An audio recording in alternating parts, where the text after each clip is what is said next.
Şimdi dünyada yıllardan beri söylenen küresel ısınma ve ardından iklim değişikliği şeklinde terimlenen süreci dünyadaki bütün ülkelerle beraber biz de yaşıyoruz. İşte en son İngiltere'nin yarısı kuraklık alanı ilan edildi. Türkiye'de bu döngünün içinde küresel iklim değişikliğine beraber meteorolojik kuraklıklar yaşanıyor ve bu meteorolojik kuraklıkların arkasından da coğrafi kuraklıklar doğuyor. Bu durumda devletin yani yaptırıcı kurumların ve vatandaşın üzerine çok büyük görev düşüyor. Devletin su kullanımı konusunda yaptırımların başlaması gerekiyor ki ilerleyen süreçte çok büyük sıkıntılar yaşamayalım diye.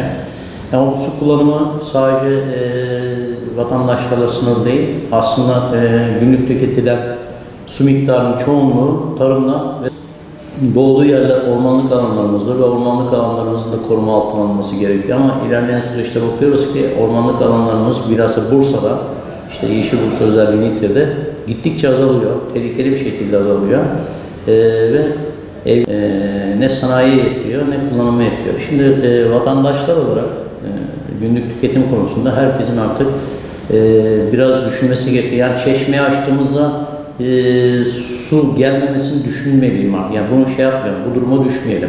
Bu duruma düşmemek için de artık su kullanımı konusunda tasarruflar yapmamız gerekiyor. Vatandaş olarak her bireyin, Bursa'da yaşayan her bireyin boşa su akıtmaması gerekiyor.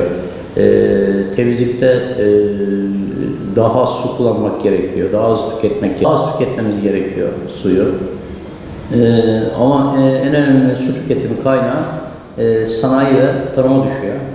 Tarımın artık sübvanse edilerek Tarım Bakanlığı'ndan sübvanse edilerek tarımsal alanların damlama sistemiyle sulanması gerekiyor. Vahşi bir sulamayla değil. Sanayi bölgelerinde artık Bursa'da biz yeni sanayi bölgesi açılmasını istemiyoruz ve bunu çok tehlikeli görüyoruz Bursa için. Zaten Bursa'nın çok kapasitesinin üstünde bir sanayi bölgemiz var.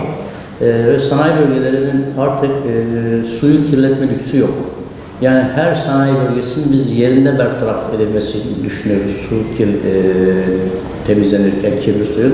Her sanayi bölgesinin bir arıtma tesisi olması gerekiyor. Kimyasal ve biyolojik arıtma tesisleri olması gerekiyor.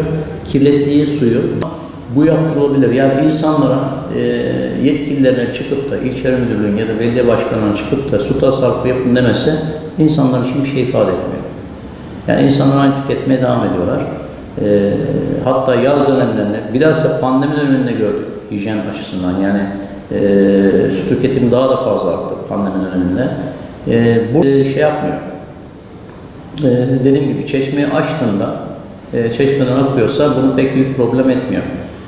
Olması gereken insanlık tasarrufu teşvik etmek için belirli bir tonajın altında kullanan insanlara eğer ücret talep etmezseniz ya da yarı fiyatına biz size suyu veriyoruz derseniz gelir düzeyi düşük olan insanlar su ücreti ödememek için onu düşünür.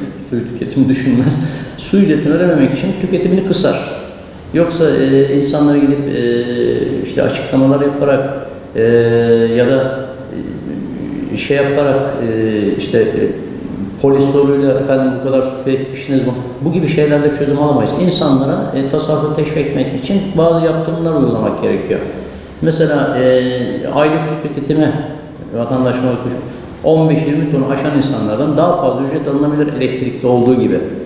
Suda da